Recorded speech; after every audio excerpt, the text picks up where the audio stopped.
జై శ్రీమన్నారాయణ. నేడు మనము రెండవ పాశురంలో ఉన్నాము. గోదాదేవి అనుగ్రహంతో, తల్లి కృపా కటాక్షంతో మనము నిన్న మొదటి పాశురంను పూర్తి చేసుకున్నాము. గోదాదేవి చెల్లులతో అందరితో కలిసి వ్రతం చేద్దాం రండి అని తన చెల్లులను గోపికలుగా భావించి, తాను కూడా ఒక గోపికగా భావించి ఈ వ్రతాన్ని ఆరంభించింది. ఈ వ్రతంలో మొదటి పాశురం మనము విన్నాం, దాని అర్థం తెలుసుకున్నాం. వివిధ వ్యక్తుల ద్వారా కూడా మీరు చూసే ఉంటారు మొదటి పాశురం యొక్క అర్థాన్ని. భగవద్బంధువులారా, నీటి పాశురంలో గోదాదేవి ఈ విధంగా తన పాశురం ద్వారా మనల్ని పరవశింపజేస్తుందో ఇప్పుడు ఒకసారి చూద్దాం. ఈ పాశురం చెప్పుకునే ముందు మరి ఒక సూచన, 5 తన్నీలు చెప్పుకోవాలి. తన్నీల తర్వాత ఈ పాశురంను నివేదించాలి. ఓకే, 5 తన్యాల్లో శ్రీశైలేశ దయాపాత్రం నుండి భూతం సరచదావయ భట్టనాథ వరకు చదువుకొని, నీలాతుంగ స్థల గిరికటి, ఆ తర్వాత అన్నవయల్, సుడుకుడుత, ఈ 3 తనియలు ప్రార్థన శ్లోకాలు చెప్పుకున్న తర్వాత మనము రెండవ పాశురంలోకి వెళ్తున్నాం. చెప్పుకోవాలి, రెండో పాశురాన్ని మనం చెప్పుకుందాం. వైయత్తు వార్వీర్గాల్ నామం నంబా వైకు செய்யும் கிரிசைகள் கேளீரோ பார்க்கடலும் பையத்தென்ற பரம நடிபாடி நெய்யுன்னோம் பாலுன்னோம் நாட்காலே நீராடி மையிட்டிலதோம் மலரிட்டு நாம் முடியோம் செய்யாதன செய்யோ தீக்குருளை சென்றோதோ அயையும் பிச்சையும் ஆந்தனையும் கையாட்டி உய்யுமாறெண்ணி புகந்தே ஏலோரும்பாவாய். வையத்து வார் வீர்காள் நாமம் நம்பா வைக்கும் செய்யங்கிரி சைகள் கேளீரோ பார்க்கடலும். వైయత్తు, ఈ వైయత్తు వార్వీర్గాల్, ఓ చెలులారా, ఓ సకులారా. ఈ చెలులు సకులు వీళ్ళందరూ సుఖములలో తేలియాడుతున్న ఓ చెల్లారా, రండి మనం వ్రతం చేద్దాం రండి అని అమ్మవారు, మన గోదా తల్లి, ఆండాల్ తల్లి తన చెల్లులను వ్రతం చేయడానికి ఆహ్వానిస్తుంది. ఎలా? నంబా వైకుం చెయ్యంగిరి శైగల్ కేళీరో, ఆచరిద్దాం రండి. పార్కడలు, పాల సముద్రంలో శయనించి ఉన్న శ్రీ మహావిష్ణువు స్వామివారి పాదములను, స్వామివారి పదములను పాడి స్వామివారి పాదములను సేవించడానికి, మనము సిరినోము నోయడానికి ఈ పాశురం, ఈ పార్కడుల్లో నివసిస్తున్న, పాల సముద్రంలో నివసిస్తున్న స్వామిని నోరారా కీర్తించడానికి మీరందరూ కలిసి రండి అనగానే చెరులందరూ అన్నారు, ఈ వ్రతం మీ మొదటి పాశంలో ఈ గోపిక చెప్పినట్టుగా వారందరూ వచ్చారు, వారందరూ భాగ్యవంతులు. మరి మేము ఈ వ్రతంలో మేమేం చేయాలి అని అంటే అమ్మవారు గోదాదేవి చెప్తుంది, ఇది భగవద్ వ్రతము, భగవంతుని కోసం చేసే వ్రతం, ఏ స్వార్థం కోసం చేసే వ్రతం కాదు, భగవంతుని కోసం చేసే వ్రతం అంటూ పవలించు హరిపదములను పాడి సిరినోము నోయంగా తరలిరండి అని అనగానే సరే మేము వస్తామని చెప్పేసి అందరూ వ్రతానికి సిద్ధమయ్యారు. ఇక్కడ వ్రతంలో పాల్గొనాలంటే ముందు భగవద్ అనుగ్రహం కలగాలి, భక్తి కలగాలి, భగవంతుణ్ణి చేరుకునే మార్గం త్వరగా ఆర్తి అనేది, ఏకాగ్రత అనేది ఉన్నట్టయితే ఈ మన వ్రతము సంపూర్ణంగా సఫలమవుతుంది అని చెప్తూ ఇంకేమని చెప్పింది, అందులో ఒక గోపిక అడిగింది, ఈ వ్రతం చేసేటప్పుడు ఏం నియమాలు తీసుకోవాలి, ఎలాంటి నియమాలు పాటించాలి అనగానే, ఈ వ్రతం చేసేటప్పుడు మొట్టమొదట మనము ఈ వ్రతంలో చేసే ముందు ఎవరిని స్మరించాలి, యోగ నిద్రలో, పాలకడలలో, పాల సముద్రంలో, యోగ నిద్రలో శేషశాయి అయి పవలించుతూ మన కొరకే చింతన చేస్తున్న ఆ భగవంతుణ్ణి మనం ధ్యానం చేయాలి. స్వామివారు యోగ నిద్రలో, పాల సముద్రంలో ఎప్పుడు కూడా పడుకొని ఉండడండి. ఆయన యోగ నిద్రలో ఉండి సదా చింతన చేస్తుంటాడు.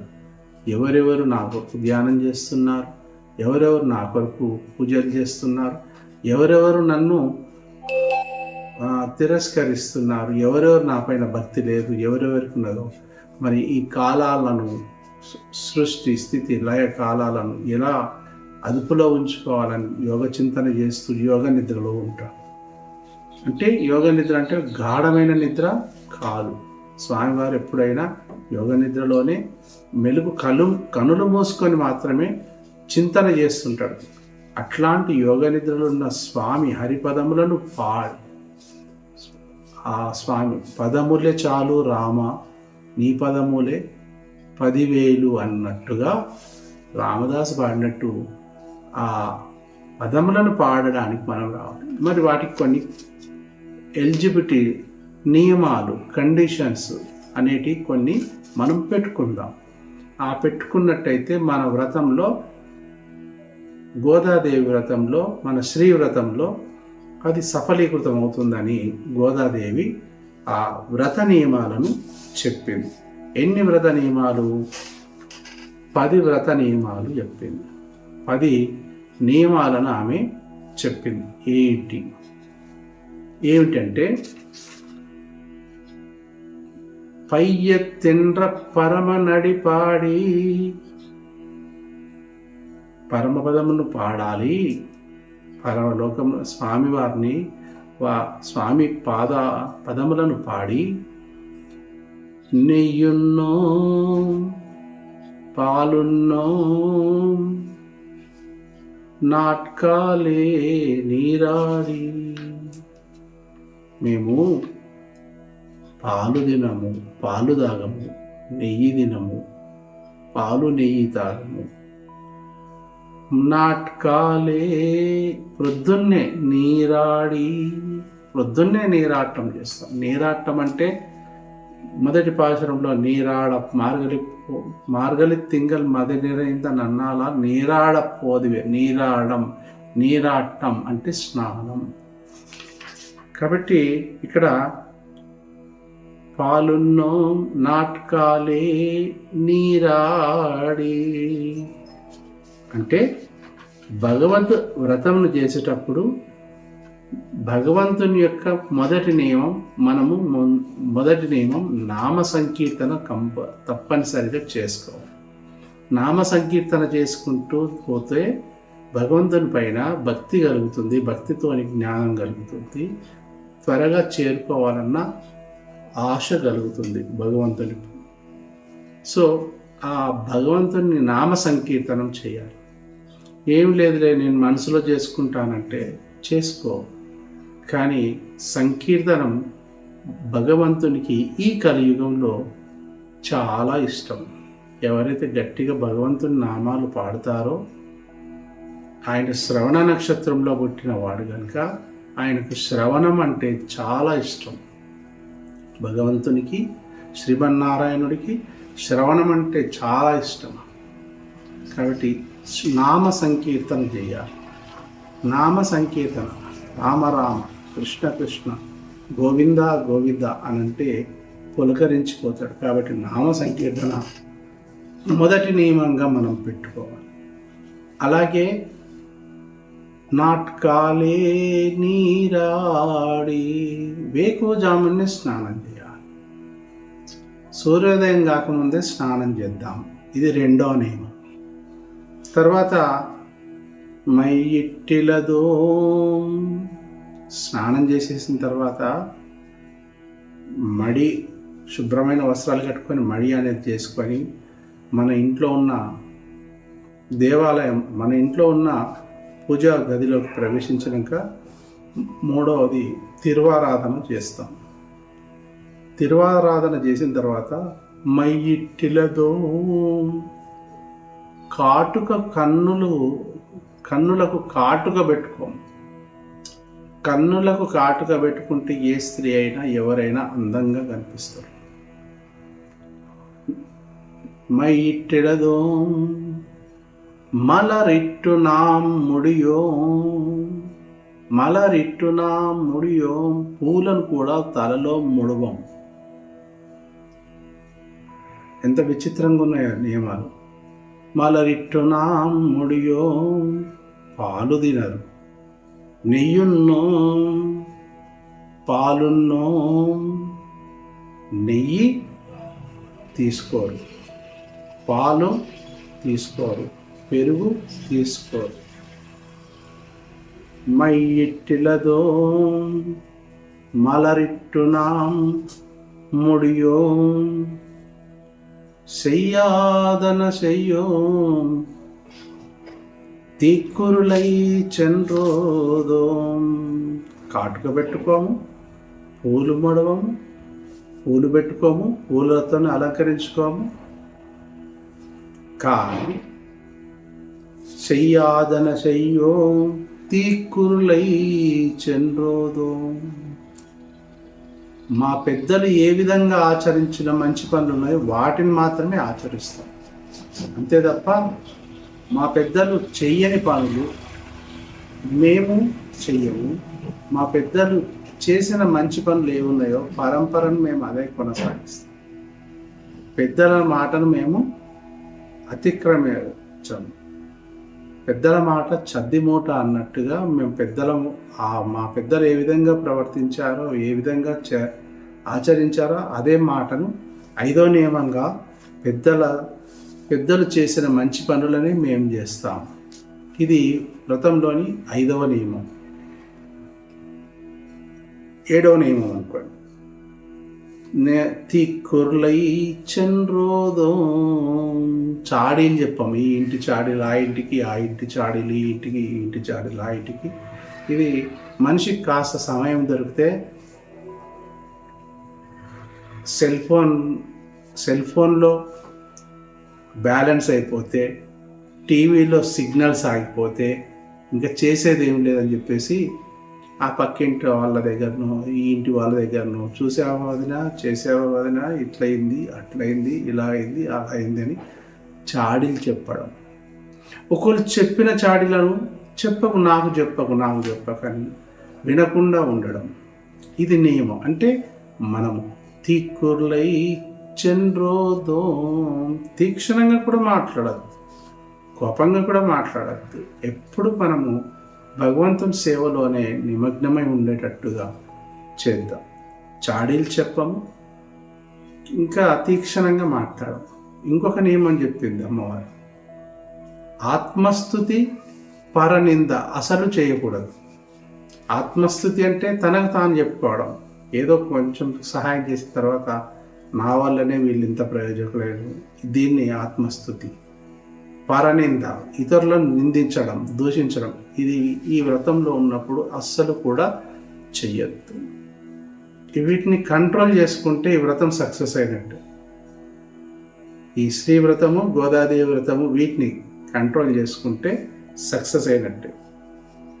ఇంకా 8వ నియమం అంటే పరనింద, ఆత్మనింద. అంటే ఉదాహరణకు సీతాదేవి రావణాసురుడు లంకలో తీసుకుపోయి రాక్షసుల చేత ఎంత హింసించబడ్డా తిరిగి రాముణ్ణి పొందిన తర్వాత సీతాదేవి తన జీవిత కాలం మొత్తం, తను బ్రతుకున్నంత కాలం వరకు మొత్తం ఒక్కనాడు కూడా అక్కడ లంకలో పడిన బాధలు రామునికి చెప్పలేదు. అది నింద, పరనింద, ఆత్మస్థుతి ఏవి చెప్పలేదు. అంటే ఆ విధంగా సీతమ్మలాగా మనము కంట్రోల్గా ఉంచుకునే ప్రయత్నం చేసుకోవాలి మన మనసును. అలాగే ఇక 9వ నియమము దాన ధర్మాలు చేస్తాం. అయ్యయం పిచ్చయం ఆందనయం కైకాటి. దాన ధర్మాలను చేస్తాం. దానము, ధర్మము ఇది మానవునికి తప్పనిసరిగా ఉండాలి. ఇవి నియమంలో ఇది 9వ నియమం. 9వ నియమంలో ధర్మము, దాన ధర్మాలు చేయాలి. అంటే మనకున్న దాంట్లో తప్పనిసరిగా మనకు వచ్చిన వేతనం లేదా మనకు వచ్చిన సంపాదన లేక ఏది ఉన్నా కానీ దాన్ని దాన ధర్మాలుగా కొంత భాగమన్నా తీసి ధర్మంగా చేయాలి. ఈ దాన ధర్మాలు చేసేటప్పుడు ఒక ఐదు కండిషన్స్తో మనం ధర్మం చేయాలి లేదా దానం చేయాలి. ఎలా? శ్రద్ధతో దానం ఇవ్వాలి. శ్రద్ధాదేయం, శ్రద్ధతోని ఇవ్వాలి. అంటే ఇంట్రెస్ట్, అంటే దానం అడుగుతున్నాడు లేదా ధర్మం చేయాల్సి వచ్చినప్పుడు మనం శ్రద్ధతోని దానం చేయాలి. అలాగే రెండో దానము హ్రియాదేయం అంటారు. అయ్యో ఇంతే ఇస్తున్నానని సిగ్గుపడుతూ దానం చేయాలి. ఇంతే ఇస్తున్నానని. బియాదేయం, గొప్పవారికి నేను దానం చేస్తున్నా అని చెప్పేసి భయంతో దానం. శ్రియాదేయం, ఐశ్వర్యపూర్తిగా నాకున్న దాంట్లో నుంచి నేను ఐశ్వర్యాన్ని, నా ఐశ్వర్యాన్ని ఇస్తున్నానని శ్రద్ధతోని, పూర్తితోని, మనసుతోని. సంవిధాదేయం, జ్ఞానపూర్తితో దానం చేయాలి. జ్ఞానం పూర్తితోని అంటే మనస, వాచ, కర్మణ వీటన్నిటితోని ఈ దానము, ధర్మం అనేది చేయాలి. ధర్మము కానీ దానం కానీ చేసేటప్పుడు కుడి చేతితో దానం చేస్తున్నామంటే ఎడమ చేతికి కూడా తెలియద్దు. ఎందుకంటే ఎడమ చేతిలోకి తెరిసే లోపల మనసు మారిపోవచ్చు. ఉదాహరణకు కర్ణుడు, మహాభారతంలో కర్ణుడు ఒకరోజు ప్రొద్దున్నే వేకోజామున సూర్యుడు ఉదయిస్తున్న సమయంలో బంగారు వెండి గిన్నెలో నలుగు పెట్టి రాసుకుంటుంటే ఇతని దాన ధర్మాలు ఎంత శక్తివో అని తెలుసుకుందామని శ్రీకృష్ణుల వారు బ్రాహ్మణుడి వేషంలో వెళ్ళి, అయ్యా నేను పేదవాడిని, నాకు ధర్మం చేయంటే ఎడమ చేతిలో బంగారు గిన్నె ఉంది.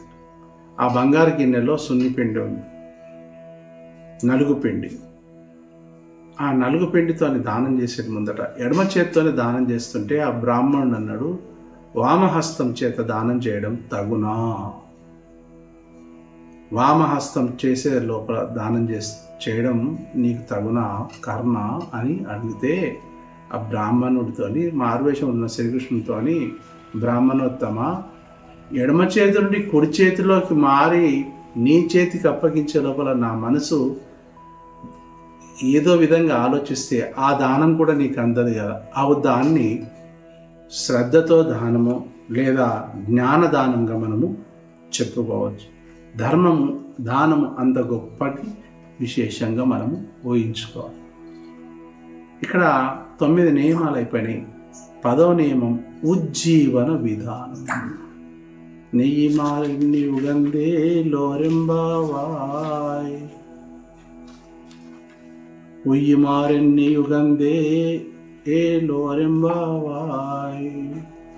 ఉగందే ఉజ్జీవనం అంటే అన్ని విషయాలను తెలుసుకొని వివిధ విషయాలను తెలుసుకొని ఆనందపడుతూ ఎవరి ఉపాధి వారు చూసుకోవడం, అంతే అని మన జీవిత కాలంను మనము మొత్తం ఇక్కడే వినియోగిస్తే మరి మన సంపాదన మనపై ఆధారపడి జీవిస్తున్న మన కుటుంబం కూడా ఉంటుంది కదా. ఆ కుటుంబం కోసము మనం పరిశ్రమించాలి కదా. మనం పరిశ్రమించినప్పుడు మనకు వేతనము, మూలధనము, లేకపోతే ఏదో ఒక రూపంలో ద్రవ్యం వస్తుంది కదా. ఆ ద్రవ్యం వచ్చినప్పుడు మనం ఆ ఇంటిల్లిపాదితో మనం సుఖంగా గడపాలి. కాబట్టి ఉజ్జీవన విధానము ఎరగాలి. ఆ ఉజ్జీవన విధానం ఏ విధంగా ఉండాలి? ఎవరికి అన్యాయం చేయొద్దు, ఎవరిని హింస పెట్టద్దు, ఎవరికి అతిగా ఏది కూడా ఇవ్వకుండా తన ఉన్న దాంట్లో ఈ దాన ధర్మాలు చేస్తూ మంచి పేరును తీసుకొస్తూ ఈ కీర్తిని మనము పెంపొందించుకోవాలని గోదమ్మ తల్లి ఈనాటి ఆశ్రమంలో చెప్తుంది. కాబట్టి భగవంతుని గురించి మనం ఎప్పుడు ఆలోచించాలి. ఇదంతా మనసా వాచ కర్మన భగవంతుడి ద్వారానే మనము ఉన్నామని, భగవంతుని కొరకే భగవంతుని పొందాలనే ఆర్తి మనలో ఉన్నందుకే ఈ వ్రతం చేస్తున్నామని మనం భావించాలి. అప్పుడే మనకు ఈ మార్గశిర మాసంలో మనం చేసే ఈ 2వ పాశురం యొక్క అర్థం తెలుస్తుంది. మరి సంకుచిత జ్ఞానంతో మనం ఎట్టి పరిస్థితిలో ఉండకుండా మళ్ళీ ఒకసారి గుర్తుపెట్టుకుందాం, మళ్ళీ ఒకసారి చెప్పుకుందాం. ఈ వ్రతం ఆరంభించేటప్పుడు ఎప్పుడు ఇది భగవంతుని యొక్క వ్రతము, ఆయన అనుగ్రహించిన వ్రతం. చూడండి, మన లోపల భక్తి రేపడానికి ఈరోజు మీ ముందు నేను మాట్లాడడానికి కారణం, నా లోపల భక్తి ఉంది. భక్తి ద్వారానే స్వామివారిని నా చేత మాట్లాడిస్తున్నాను. స్వామి అనుగ్రహం చేతనే నేను ఈ విధంగా మాట్లాడుతున్నాను. 2వ పాశురాన్ని మీకు తెలియజేయడానికి ప్రయత్నిస్తున్నాను. కాబట్టి భగవద్బంధువులారా, ఈ 30 రోజులు ఈ వ్రత నియమాలలో ఈ 30 రోజుల్లో మనము కొన్ని నియమాలు పెట్టుకున్నాం. మళ్ళీ ఒకసారి చెప్తున్నాను, నామ సంకీర్తన తప్పకుండా చేయాలి. లేచినా, కూర్చున్నా, ఎటు వెళ్ళినా, పక్కకి వెళ్ళినా, ఎవరితో మాట్లాడినా కొంచెం ఈ 30 రోజులు అంటే ఒక రోజు అయిపోయింది, మిగతా 29 రోజులు మనము నామ సంకీర్తనతోనే నడవాలి. 2వది, ఎట్టి పరిస్థితులు కూడా మనము శుభ్రత కోసము, బాహ్యాంతర శుభ్రత కోసము స్నానం విధిగా వేకువజామునే విధిగా చేయాలి. స్నానం చేయకుండా మనసులో ధ్యానిస్తే సరిపోదా అని మీ లోపల కొందరికి అనుమానం రావచ్చు. నేను ఒక ఉదాహరణ మీకు తెలియజేయాలనుకుంటున్నాను. స్నానం చేయకుండా చలికాలంలో చల్లటి నీళ్ళతో తల స్నానం చేసి ఆ మడి బట్టలు కట్టుకొని పూజ చేసి వ్రతం చేసి తిరుప్పావి చదువుకొని పాశురాలు చదువుకొని ఇవన్నీ ఎందుకు? నేను బెడ్ పైన పడుకొని నిండా కప్పుకొని ధ్యానం చేస్తా, భగవంతుని నిన్ను అక్కడే దర్శిస్తా అంటే దీనికి ఒక ఉదాహరణ చెప్తా. ఒక ప్రైవేట్ స్కూల్కు మన పిల్లాన్ని మన ఇంటి బట్టలతో యూనిఫామ్ లేకుండా పంపిస్తే పిల్లవాడిని వాళ్ళు అలో చేస్తారా? చేయరు. యూనిఫామ్ వేసుకుంటారు. అలాగే వేసుకున్న షూస్కి అంత బురద ఉంటే టీచర్ క్లాస్ రూమ్లోకి అలౌ చేస్తుందా? చెయ్యదు. అవి క్లీన్ చేసుకొని రమ్మాట. ఎందుకు? అందుకనే మనం భగవంతుని అనుగ్రహం పొందాలంటే, తిరువారాధనకు మనం పోవాలంటే, మనం భగవంతుని ప్రార్థన చేయాలంటే మనం ముందుగా బాహ్యంతర శుభ్రత, మడి అనే ఆచారాన్ని మనం పెట్టుకుంటే మన లోపల తెలియకుండానే ఒక భక్తి అనేది కలిగి ప్రొద్దున్నే స్నానం చేసి ఆ మడిని మనం నిర్వర్తించుకుంటాం. కాబట్టి ప్రియమైన బంధువులారా, ఈ స్నానం అనేది మనకు చాలా ఇంపార్టెంట్. ఇది ప్రొద్దున్నే స్నానం చేయడం ఇది అలవాటు చేసుకోండి. ఒక సూచన ఏంటంటే ఈ 30 రోజులు చేస్తే సరిపోతుంది, తర్వాత ఇంకేం లేదంటే ప్రతిరోజు ఈ 10 నియమాలు పాటిస్తే మన జీవితం ధన్యం. స్వామివారి కృపకు మనం పాత్రలు కావాలి. స్వామివారి గురించి మనం ఆలోచించాలి. ఈ ఇచ్చిన జన్మకు సార్థకం చేసుకోవడానికి కోసం మనకు భగవంతుడు ఇవన్నీ ఆశలు కలిగించాడు. ఈ సృష్టిలో పడగానే, ఈ భూమి మీద పడగానే మనకు అనేక రకాల కోరికలు, అనేక రకాల ఆశలు, కామ, క్రోధ, లోభ, మద, మాత్సర్యాలు, ఇవన్నీ షడ్వర్గాలు అన్నిటినీ సృష్టింపజేసాడు. పరీక్షిస్తున్నాడు భగవంతుడు మనల్ని. కాబట్టి మనము వాటి నుండి తొలగి జ్ఞానం వైపు నడవాలి. అసతోమా సద్గమయ, తమసోమా జ్యోతిర్గమయ అన్నట్టుగా స్నానం చేసి తిరువారాధన చేసుకోవాలి, పూజ చేసుకోవాలి. ఈ వ్రతంలో పాలు ముట్టద్దు, నెయ్యి ముట్టద్దు. పాలున్నో నెయ్యున్నో అంటే పాలతో కూడింది, నెయ్యితో కూడింది. అదేంటండి, ఇంత మంచి వ్రతంలో ప్రసాదం ప్రతిరోజు చేయమన్నారు. ఆ ప్రసాదంలో నెయ్యి పోయాలి కదా, పాలతో చేయాలి కదా, చక్కెర పొంగలి, పాయసము ఇవి చేసినప్పుడు మరి అప్పుడు మేము ప్రసాదం తీసుకోవద్దంటే ఒక ప్రసాదంలో తప్ప ఈ పాలు కానీ, నెయ్యి కానీ, ఈ పెరుగన్నం కానీ వీటిని మనము ఈ వ్రతం అయిపోయే వరకు నిషేధించాలి. ఎందుకంటే ఒకవేళ వీటిని ఎక్కువగా తీసుకున్నట్టయితే, ఎప్పటి మాదిరిగా తీసుకున్నట్టయితే కొంచెం మనకు మత్తులాగా వచ్చేసి భక్తి అనేది ఏకాగ్రత తగ్గిపోయి ఆ పూజ అయిపోయింది కదా ఇంకేం పని ఉందిలే అని చెప్పేసి తగ్గిపోయే అవకాశాలు ఉన్నందున తగ్గుతుంది కూడా. కాబట్టి మనము ఈ పాలును, నెయ్యిని స్వీకరించుకుంటూ ఉండాలి. అట్లాగే కాటుక పెట్టుకోవద్దని చెప్పారు అమ్మవారు. కాటుక, పూలు స్వామివారు మనల్ని చూడనప్పుడు ఏ ప్రజలు ఎవరు మనల్ని చూస్తే ప్రయోజనం ఏంటి? ఎవరి కోసం ఈ దేహం? ఎవరి కోసం ఈ జన్మ? ఎవరి కోసం? ఈ ప్రకృతిలో మనం ఇవన్నీ అనుభవించడానికి కోసం అయితే అనుకుంటే పొరపాటు. స్వామివారు మనల్ని చూడాలి.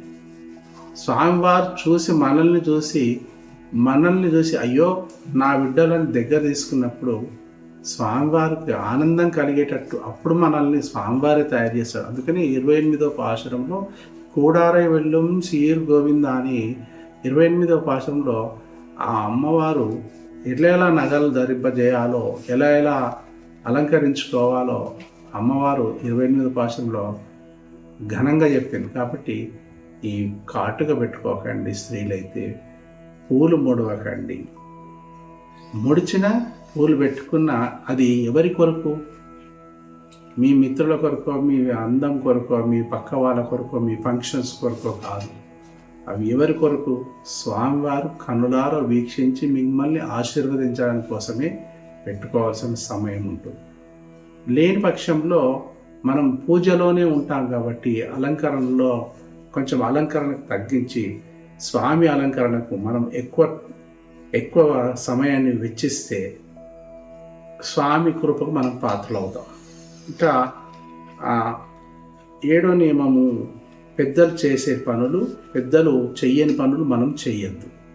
అంటే అబద్ధాలు ఆడడం, తర్వాత అస్థేయం, లేకపోతే మనకు పనికిరాని పనులు చేయడం, వద్దన్న పనులు చేయడం, వీటిని చేయొద్దు.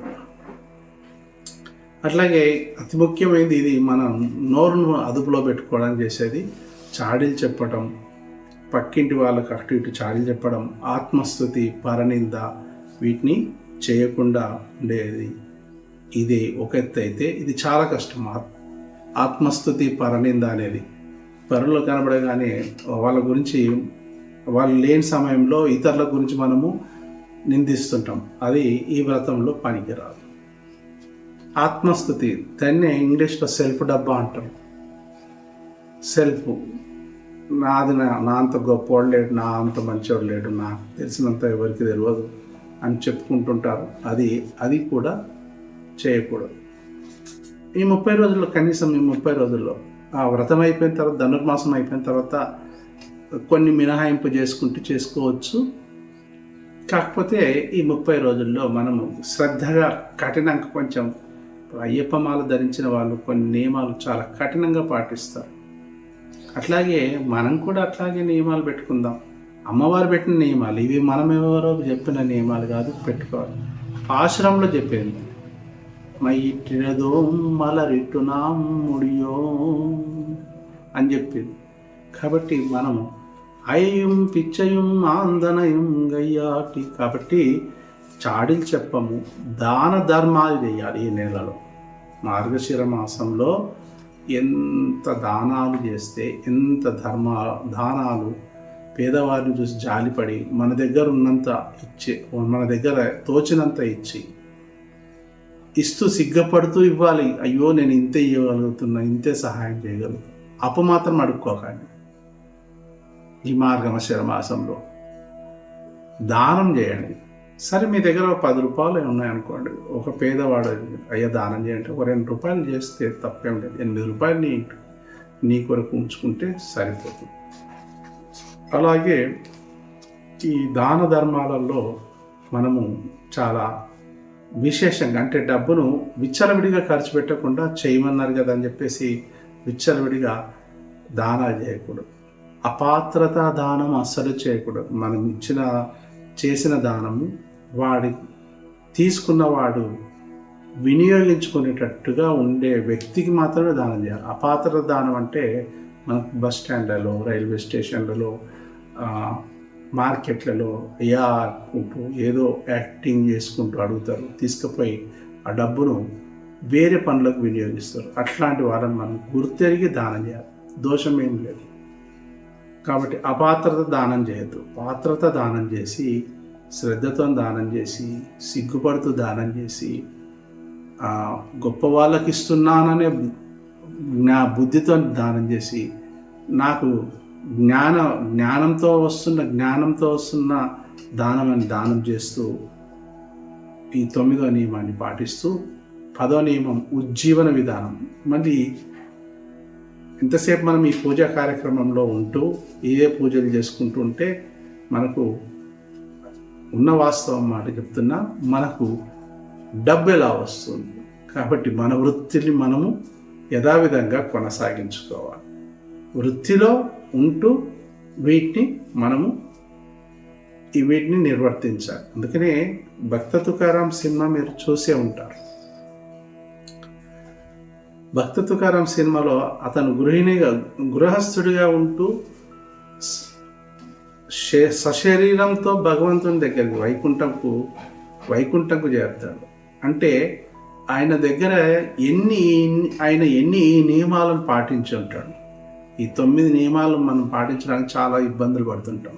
నామ సంకీర్తన చేయడానికి కొంచెం ఇబ్బంది పడుతుంటాం. ఎక్కడైనా నలుగురు ఉన్న చోట దేవుని గురించి మాట్లాడాలంటే కొంచెం సిగ్గుపడుతుంటాం, తప్పు. ఎక్కడైనా తిరువారాధన చెయ్యాలంటే గుళ్ళో, మన ఇంట్లో మనకే, మగవాళ్ళైతే చాలా ముఖ్యంగా మన ఇంట్లో మనకే లోపలికి వెళ్ళి దేవుడి రూమ్లోకి వెళ్ళి ఆ గదిని తుడిచి పూజా మందిరం శుద్ధి చేసి దేవునికి దీపారాధన చేయాలంటే నూనె పోయాలా, వత్తులు పెట్టినాక నూనె పోయాలా, నూనె పోసినాక వత్తులు పెట్టాలా, అగ్గి పెట్టే దీపం ఏ వైపు ఉండాలా, అనేక కన్ఫ్యూజన్స్ ఉంటాయి. ఏం పర్లేదు, మగవారు మాత్రమే పూజ చేయాలి, మగవారు మాత్రమే దీపారాధన, దేవునికి ఆరాధన అవన్నీ చేయాలి. స్త్రీలు మాత్రం వంట దగ్గర వంటలు చేస్తూ ఇక్కడ గృహ యజమానికి సహాయం చేయాలి. కాబట్టి ఇక్కడ తిరువారాధన కూడా ముఖ్యమైనది. ఇక పాలు నెయ్యి ముట్టుకోకండి. ఈ 30 రోజులు ముట్టుకోవాల్సి వస్తే ఒక ప్రసాదంలో మాత్రమే. మీరు ఆలయాలకు వెళ్ళినా ఆ ప్రసాదం ఇస్తే తప్పకుండా అయ్యో ఇందులో పాలు కలిసాయో నెయ్యి కలిసిందో నేను తినను, అక్కడ గోదాదేవి వ్రతం చేస్తున్న ఈ ప్రసాదం తినను అని అంటే అది తప్పుగా భావించబడుతుంది. కాబట్టి ప్రసాదంలో మనం ఈ నెయ్యి కానీ పాలను కానీ స్వీకరించదు. దేవునికి నివేదన చేసిన తర్వాత మాత్రమే, చేయకముందు పాలను తాగినా దోషమే. ఎందుకంటే మనం అందరము మన గోదాదేవి బ్యాచ్ వాళ్ళం.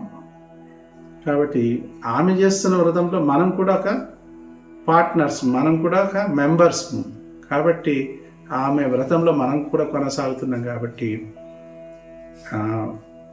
ఈ వ్రతాన్ని మనము సుసంపన్నంగా చేసుకొని పరమాత్ముని యొక్క ఆశీస్సులను, ఆశీర్వాదాలను అందుకొని ఈ రెండవ పాశురమును మనము దిగ్విజయంగా పూర్తి చేసుకొని ఆనందంగా పాశురం యొక్క నియమాలను మళ్ళీ మళ్ళీ వీలైతే చీటి మీద రాసుకొని, అది ఒక చీటిని జేబులో పెట్టుకొని గట్టిగా మాట్లాడను, పరనింద చెయ్యను, ఆత్మనింద చేయను, ఆత్మస్థుతి చేసుకోను. ఒకవేళ ఎక్కడన్నా పొరపాటున వెళ్ళిపోయినా కానీ వెంటనే కంట్రోల్ చేసుకొని భగవంతుని క్షమించమని ఈ పాశురంలో ఇంత నిగూఢమైన అర్థమున్న ఈ పరమ పవిత్రమైన ఈ పాశురంను మనం అనుసంధానించుకున్నాం. రేపటి పాశురంలో చాలా మంచి పాశురం, అది ఓంగి ఉలహలందా అని, అది ఆశీర్వచన పాశురం. ఆ పాశురంలో విషయాలను మనం తెలుసుకుందాం. అప్పటి వరకు జై శ్రీమన్నారాయణ, జై జై శ్రీమన్నారాయణ.